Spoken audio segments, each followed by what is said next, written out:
Hello बच्चों, let's see the question. The reaction H2S plus I2 gives S plus HI manifest. Option A, oxidizing nature of I2. Option B, reducing nature of I2. Option C, acidic nature of I2. And option D, alkaline nature of I2. So first of all, इस question में जो हमारा की concept रहेगा हम सबसे पहले उसे डिस्कस करेंगे.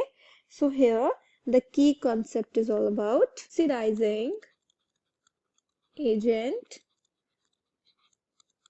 and reducing agent. तो सबसे पहले हम यहाँ पर डिस्कस कर लेते हैं कि हमारा ऑक्सीडाइजिंग एजेंट क्या होता है.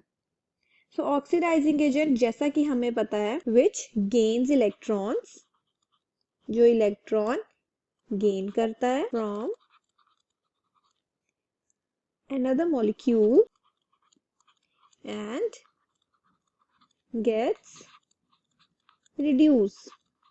सो यहाँ पर मैंने क्या लिखा कि ऑक्सीडाइजिंग एजेंट हम उसे कहते हैं कि जो भी हमारा एलिमेंट है वो इलेक्ट्रॉन गेन करता है किसी और मॉलिक्यूल से एंड खुद वो रिड्यूस हो जाता है.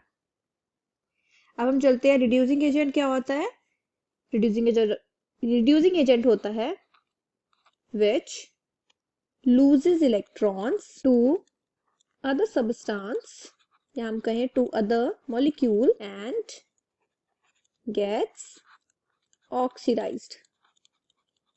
सो इसमें क्या लिखा हुआ है कि वो जो हमारा एलिमेंट रहेगा, जो हमारा एलिमेंट है जिसको हम रिड्यूसिंग एजेंट कहेंगे, वो इलेक्ट्रॉन लूज करता है टू अदर मॉलिक्यूल एंड खुद वो ऑक्सीडाइज हो जाता है. क्लियर. आगे चलते हैं. तो सबसे पहले हम यहाँ पर अब क्या देखेंगे कि जो हमें रिएक्शन दी गई है क्वेश्चन में हम उसे नोट डाउन कर लेते हैं. H2S plus I2 gives S plus 2HI. सो सबसे पहले हम यहाँ पर क्या करते हैं, हम इनकी ऑक्सीडेशन एंड रिडक्शन नोट कर लेते हैं.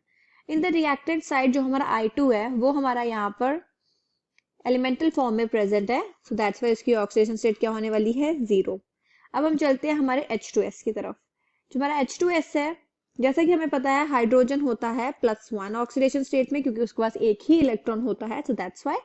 सो आफ्टर कैलकुलेशन जो हमारी सल्फर की ऑक्सीडेशन स्टेट आएगी वो क्या आएगी, -2. Got it. अब हम चलते हैं हमारे प्रोडक्ट साइड. प्रोडक्ट साइड में जो हमारा ये सल्फर पड़ा है वो है in free state. So that's why उसकी oxygen state 0. And in HI hydrogen होता है हमारा +1. सो दैट्स वाई जो हमारा आयोडीन रहेगा वो रहेगा इन -1. क्लियर. हम यहाँ पर क्या देख रहे हैं कि जो हमारा सल्फर है वो जा रहा है -2 से 0. राइट. सो यहाँ पर हम क्या देख रहे हैं, यहाँ पर हम क्या देख रहे हैं, यहाँ पर हो रहा है हमारा loss of electron. Right. So यहाँ पर हो रहा है हमारा loss of electron and loss of electron को हम क्या बोलते हैं, that is oxidation.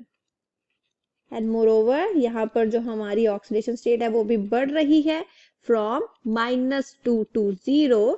So that means यहाँ पर हो रही है हमारी oxidation. On the another hand हम देखते हैं I2 जा रहा है 0 से +1, 0 से -1. सो यहाँ पर क्या हो रहा है, यहाँ पर हो रहा है हमारा गेन ऑफ इलेक्ट्रॉन. सो यहाँ पर हमारा गेन ऑफ इलेक्ट्रॉन हो रहा है एंड ऑल्सो यहाँ पर क्या हो रही है हमारी decrease in oxidation state OS. Right.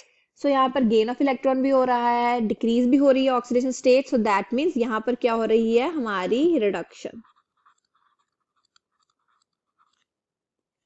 So यहाँ पर हमारी रिडक्शन हो रही है.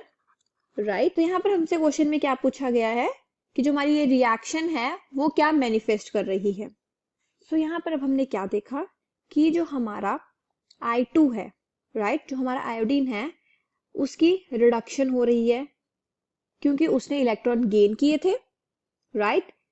एंड खुद वो रिड्यूस हो गया था. एंड सो दैट मीन्स वो कौन सी डेफिनेशन को फॉलो कर रहा है, दैट इज ऑक्सीडाइजिंग एजेंट की. वो यहाँ पर एज अ ऑक्सीडाइजिंग एजेंट काम कर रहा है. So that means option A is the correct answer. I hope you understood the problem well. All the best.